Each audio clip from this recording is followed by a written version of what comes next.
Hi, it's David C. Jones before the curtain goes up again. And this time it's going up again, because we are seeing a show that we've seen before and we loved. It got nominated for awards and everything, the how and the why. And I have some of the company here and the director. Hello, everybody. Introduce yourselves and how you are connected with the how and the why. Hello, my name is Tanya Madivanan, and I'm the director and producer of The How and the Why.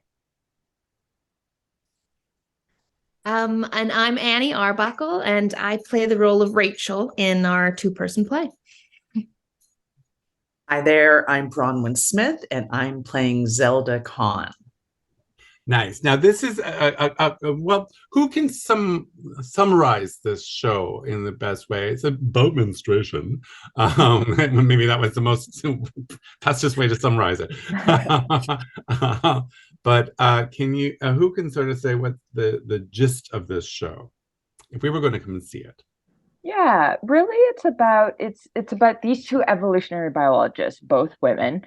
Rachel is a young grad student, and Zelda is this titan in her field of evolutionary biology. And Rachel has come up with a theory about why women menstruate because we know the how, we don't know the why, is basically the gist of it. But that theory contradicts one of Zelda's groundbreaking theories.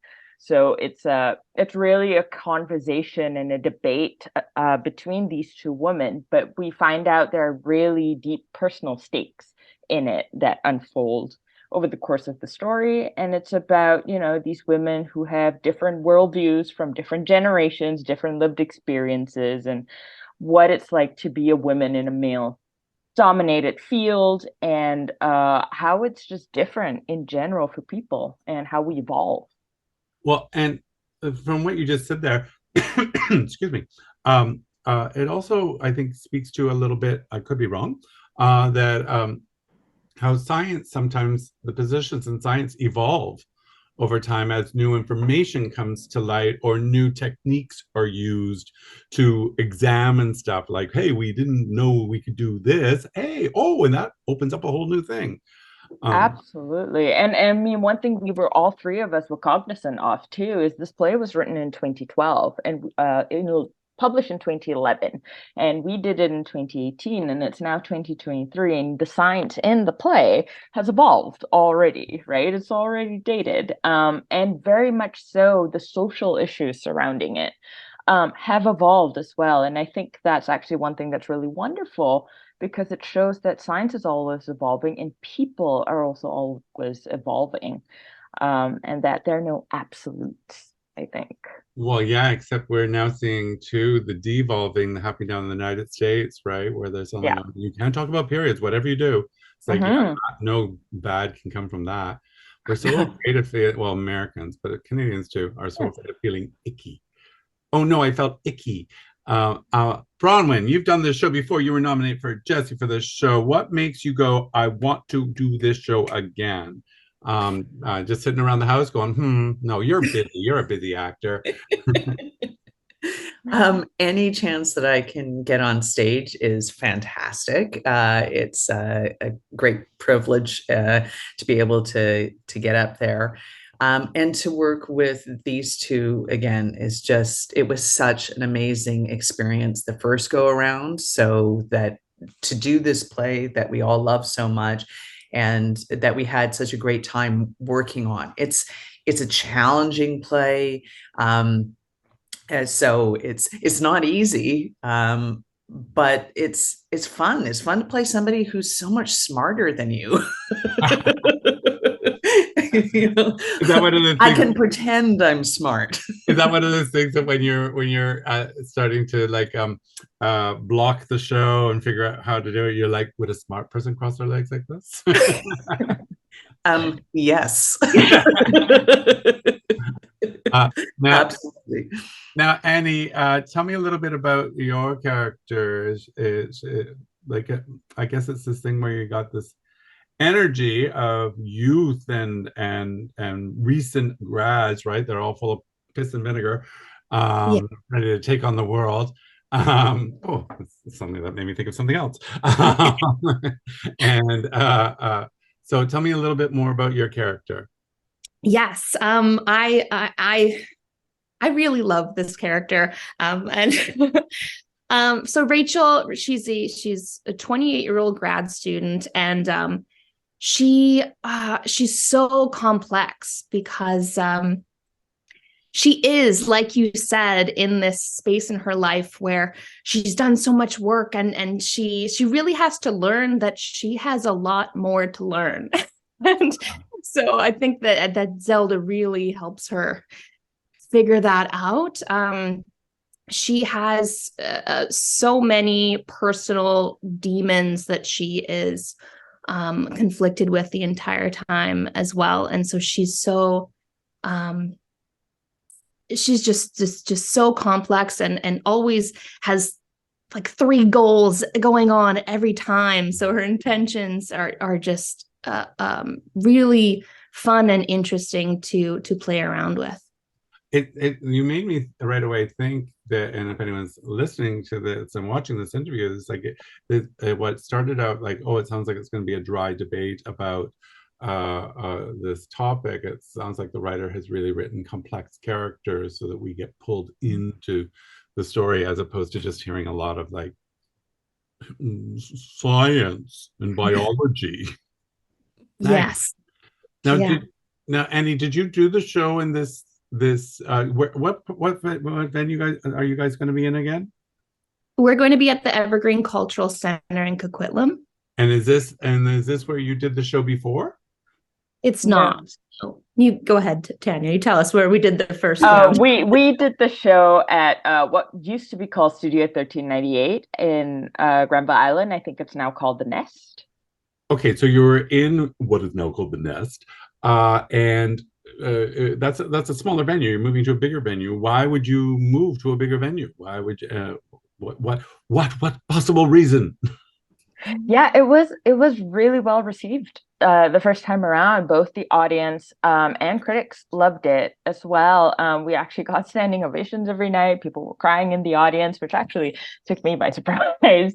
And that's when I already knew the show was special, but just the reception to it, to the people who came, I wanted to give it a second life. So it actually got picked up at both Evergreen and Surrey Arts Centre originally for runs, and then it was twice postponed by the pandemic. So now we're finally doing it just at Evergreen. And I just think due to the reception of it, the people are really gonna love it. Nice. So you go, this has got heat, this has got we can put this in a bigger venue because we're pretty confident that it's gonna be fantastic. Great. So the Nest is like a big box, and you can shape the show any way you want. And I'm gonna guess the Evergreen that doesn't have that same. Are you on the main stage at the Evergreen? Yeah, we're on the main stage. Yeah, yeah, fortunately, the original show was also in proscenium, which is not necessarily always usual for me. You know, Enigma usually does like in all sorts of configurations, but proscenium felt like the right fit for this particular show. So Evergreen is a much larger venue. So for something this intimate, that was a challenge design wise to kind of like zoom in on the space there, which is quite exciting, that I'm excited about.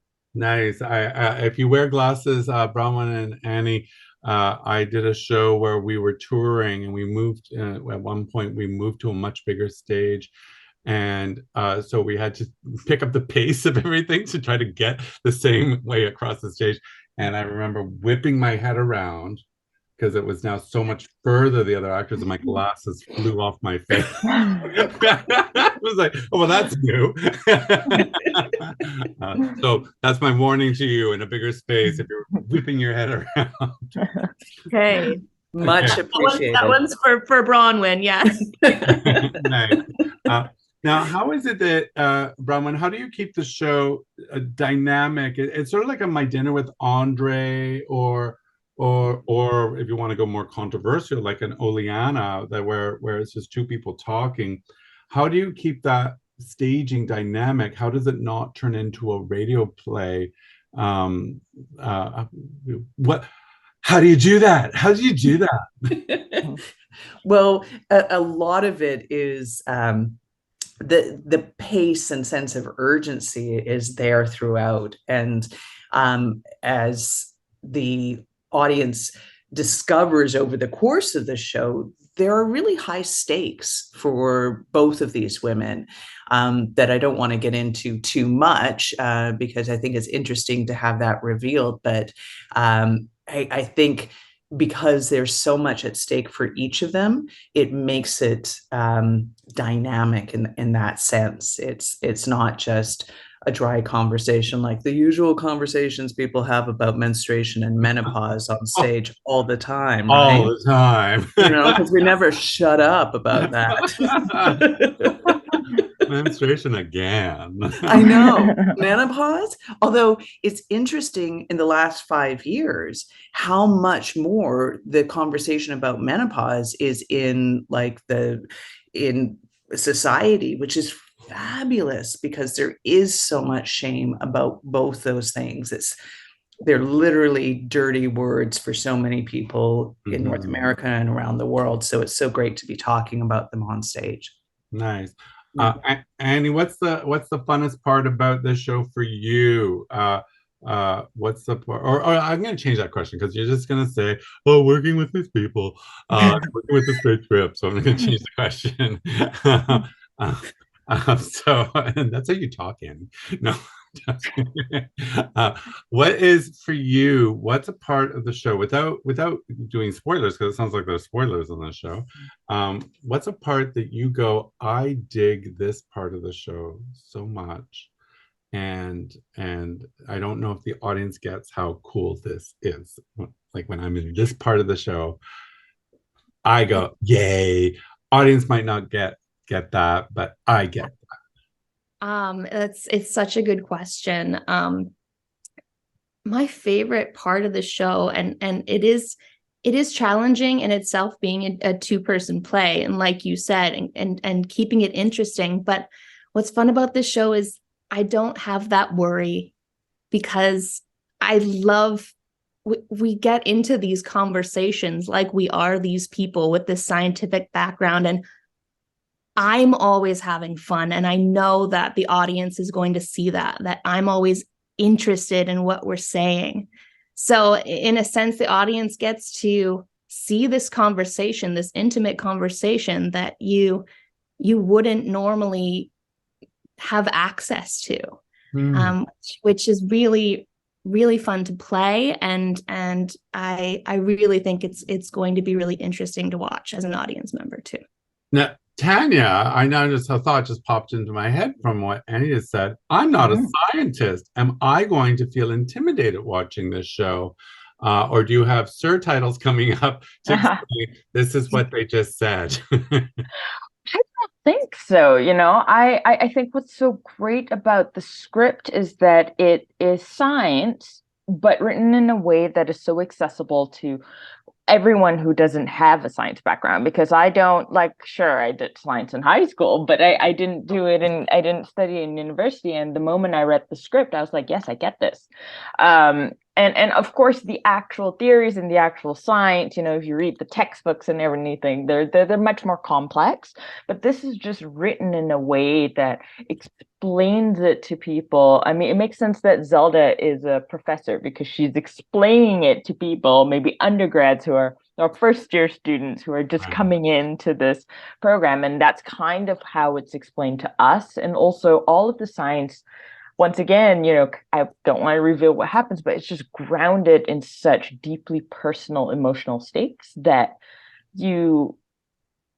it's all intertwined together. It's not just this highly conceptual, highly intellectual dialogue. It's very much grounded in how we live as people in the world and this connection between these two very complicated, often contradictory women.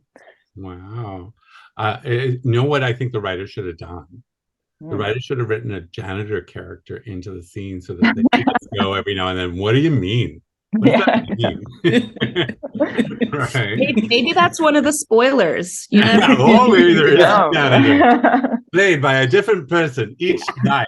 Exactly. Pulled from the audience. Yeah, Are you volunteering? Yes, I'll do Thursday, but I won't do Windows. Oh. All right. Well, here, let's do this. We'll do it. Each of you will have a chance. You're going to look at your little laptop camera and you're going to sell this show to the audience. Why they should not miss the how and the why. You don't have to give us dates and times and stuff like that because that'll come up on the screen at the very end. You're just saying what's in it for them. Okay, Bronwyn, you're on my screen right now, so you go first. Why should you see the how and the why? Why not? How could you miss it? Nice. Okay, let's go with Tanya next because you're next down on my little stack here. So Tanya. You should come see the how and the why if you love complex, complicated, really lived in characters on stage, talking about science, talking about the world, talking about life, talking about experience, and talking about evolution of science and people and how we move through the world and how we navigate life. And if you like to see that on stage, if you like to be challenged, if you like to be moved, I think you should come see the show. Nice. And now Annie, your job is if there's some person right now, Annie, who's going, well, I don't know. It doesn't sound like a good show to go see with a beer, in my hand. You're Annie, you're the one who's gonna go, but wait, there's more. Okay. But every Sunday we do it in the nude. Yeah. Giving me too many ideas now. All right. Well, you should come and see the how and the why because this is a really special show to everybody involved, and that's going to be emitted past the stage into the audience. You're going to be immersed in a play that is going to make you feel smarter. Nice. Well, thank you guys so much. I know you're deep in rehearsals. You're it's coming up lickety split. So thank you so much. It's been wonderful talking to you all. Bye. Bye. Have fun rehearsals. Thank you.